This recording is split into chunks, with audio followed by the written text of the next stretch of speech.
In this module, we will talk about some indirect control perspective or management as a facilitation perspective. So, when we talk about the direct control, organization might be organizing training programs or the formal activities or direct intervention where people have the opportunity to share their knowledge and transfer their knowledge. That is the formal intervention. However, knowledge is not only transferred and created in an organization in a formal way. So, management as a facilitation purpose, that is the indirect control. The HR function tends to have more input to strategic management in this perspective or according to this role. So, performance appraisal acknowledges the contribution of both human and social capital. This is where this practice is actually not creating the knowledge. For example, when in the performance appraisal, you recognize or you reward people based on their knowledge creation or knowledge sharing or knowledge transfer. When you are rewarding people in the performance appraisal, actually it's not creating the knowledge, actually it's not transferring the knowledge, but it is something which can be considered as an indirect control, that because of the influence of those performance appraisal practices, people may be more motivated, or you may see a change in their behavior towards knowledge sharing and towards, for example, the silo mentality or the knowledge hoarding when they are possessing that knowledge and not sharing with others. So employees tend to view it as an asset. This is the main crux or the central point at the heart of strategic human resource management. And I personally have a very strong belief in it. In my experience over the period of time in different organizations, that those organizations who really see their employees as an asset rather than the building, cars, and machinery. Yes, that is also a tangible hard asset.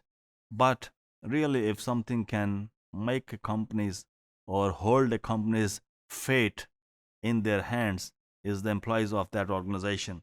So much more emphasis on the development of employees. One must not have a fear. Let me take out of this scenario. One must not have a fear that what will happen if that employee leave the organization. That employee will take and keep that or keep that knowledge or information away from me. You cannot control your employees in any way. If they want to leave, they will leave. You cannot have the rewards and everything. You cannot, because you can only control your HR practices. Can you control what other organizations are doing? Can you control the HR practices or management practices or work practices of other organizations, what they offer, what they give, what facilitation or environment they produce? Can you control other organizations? You cannot. No one can. You can only control what you can. So why to have a fear? Why not to invest in your employees and consider as an asset of your organization? So, a blend of formal and informal learning opportunities that enable individuals to develop their employability and the competencies in the organizations. So, team based reward and recognition schemes is another form of indirect control. I'm saying that when an organization is conducting seminars, when an organization is conducting focus groups, when an organization is sending their employees from outside the organization to learn and develop or to get a course done from somewhere and bring that, these are the formal and direct control practices.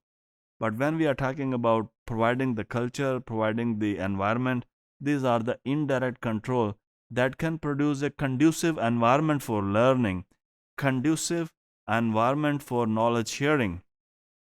For example, when you are sitting in a classroom, in a physical classroom, for example, if you are not discouraged to ask questions, that is actually when the course instructor is making the environment conducive for learning. When you are fearful and frightful that Your question may result in embarrassment. This is something which is not a direct control of transferring the knowledge, but indirectly you are hindering the process of knowledge receiving, knowledge sharing, and knowledge transferring. So, finally, retention of knowledge worker, as I said in the previous module, is not an easy task because what is more valued to knowledge worker is not only the rewards. Yes, economic rewards and financial rewards are important, but it is not the only thing, or it is not the last thing which a knowledge worker is looking for.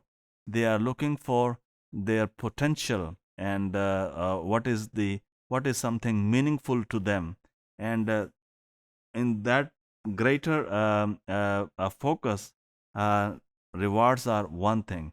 So we say that retention of knowledge worker through flexible working and other practices can also facilitate and can work. It's not only that, just like the people who are working in an organization, they should be treated similarly. We need to understand that who are the core workers and knowledge workers in the organization and how they can be retained in the organization. Thank you.